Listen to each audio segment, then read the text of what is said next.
বেগম খালেদা জিয়াকে কটূক্তি করেছেন এই অভিযোগে একজন যুবককে গ্রেফতার করেছে গতকাল চাঁপাইনবাবগঞ্জ পুলিশ।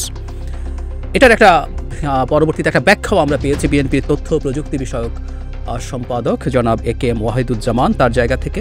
আমি এই ব্যাপারটা নিয়ে একটু কথা বলতে চাই। আমি তার ফেসবুকে দেখেছি একেএম ওয়াহিদুজ্জামানের বিবৃতিটা, স্ট্যাটাসটা, কিন্তু কি হয়েছে আগে সেটা নেই এবং ভবিষ্যতে এই ক্ষেত্রে বিএনপির যা করণীয় বলে আমি মনে করি সেটা নিয়ে কথা বলতে চাই।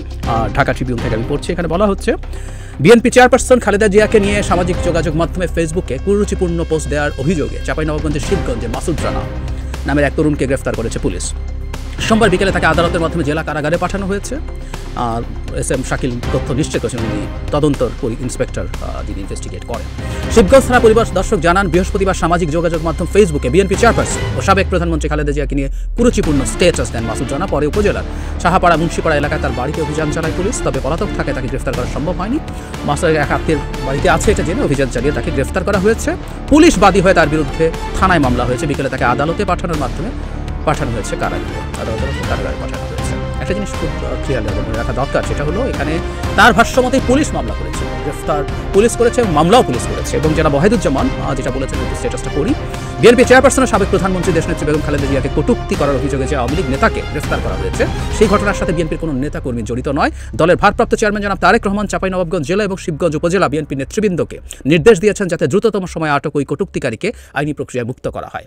ইনফ্যাক্ট আমাদের যে রিপোর্টটা আছে সেখানেও ব্যাপারটা ঠিক তাই আছে। ব্যাপারটা এমন না যে তারা তাদের জায়গা থেকে দায় এড়ানোর চেষ্টা করছেন, এটা সঠিক বলে মনে করি আমরা। এবং সাম্প্রতিক সময় বিএনপির যেখানেই যে ধরনের অভিযোগে অভিযুক্ত হোক না কেন, বিএনপির একেবারেই সর্বোচ্চ পর্যায়ে থেকে জনাব তারেক রহমানের পক্ষ থেকে ব্যবস্থা নেওয়ার এক ধরনের নিয়মিত চর্চা আমরা দেখছি। বিএনপির লোকজন বিভিন্ন জায়গায় চাঁদাবাজি করেছেন, দখলদারিত্ব হয়েছে, হামলা করেছেন, এইসবের ক্ষেত্রে খুবই তড়িৎ ব্যবস্থা হয়েছে, সাংগঠনিক ব্যবস্থা হয়েছে, এখানে তাই হয়েছে। এবং বিশেষ করে বেগম খালেদা জিয়াকে যদি কটূক্তি করে কেউ স্ট্যাটাস দিয়ে থাকে, এটা দিয়েছেন, এটা আমি অন্তত এই সময় বিএনপির যে অ্যাটিটিউড, যেটা তারেক রহমানের যে অ্যাটিটিউড, তাকে আমি দেখি যে তারা রাদার এটাকে এনকারেজ করে। শেখ হাসিনার পতন এবং পালিয়ে যাওয়ার পর তারেক রহমানকে নিয়ে বিদ্রুপ করে যে কার্টুন আঁকা হয়েছে, সেরকম কার্টুন তিনি নিজে তার ফেসবুকে শেয়ার করেছেন, আমরা সেটাও দেখেছি। ভবিষ্যতের বাংলাদেশের জন্য আমরা একটা জিনিস একটু বলে রাখতে চাই, বিএনপির প্রতিও বলে রাখতে চাই, আমাদের জনগণের কাছ থেকে বলে রাখবো, আমরা এই কথা বলবো।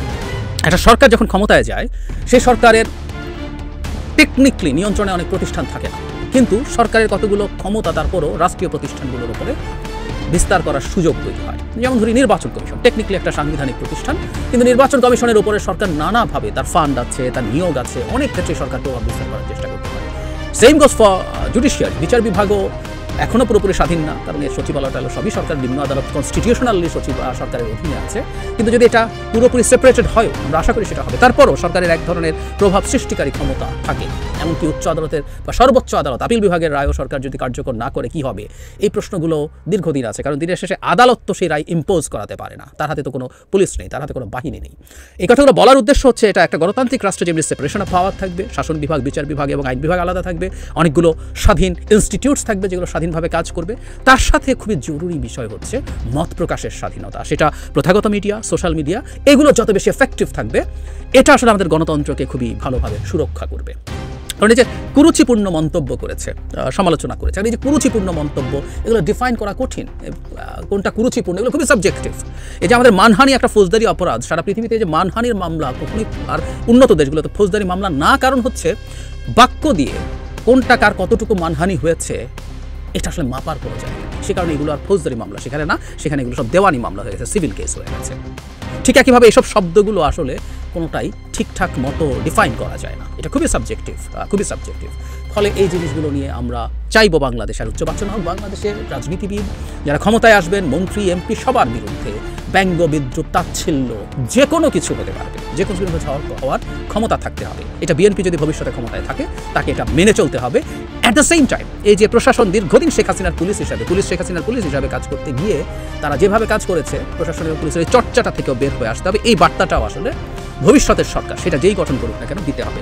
ভবিষ্যৎ বাংলাদেশে আমরা যদি মত প্রকাশের স্বাধীনতা নিশ্চিত করতে পারি, কখনো কোনো হেট স্পিচ এবং মানুষের বিরুদ্ধে ভয়ঙ্কর রকম কোনো বেআইনি অসাংবিধানিক কোনো আহ্বান জানানো ছাড়া আমরা যদি মানুষের মধ্যে এ ধরনের ব্যঙ্গ বিদ্রুপ তাচ্ছিল্য করি ইচ্ছে মতো, সেই স্বাধীনতা আমরা চাই। আমরা মনে করি এই স্বাধীনতাটাই আসলে দিনের শেষে আমাদের গণতন্ত্রকে সুরক্ষিত রাখে। সুতরাং সরকার যেটা করে, প্রতিটা স্বৈরাচারী সরকার, শেখ হাসিনার ক্ষেত্রেও দেখেছি, কোনো না কোনো ফর্মে সেই গণমাধ্যমকেও কবজা করে ফেলার চেষ্টা করে। প্রথাগত গণমাধ্যম যেহেতু ব্যবসায়ীরা করেন, কাউকে সুবিধা দেন, তাকে অন্যভাবে চাপ দেন, কাউকে ভয় দেখান।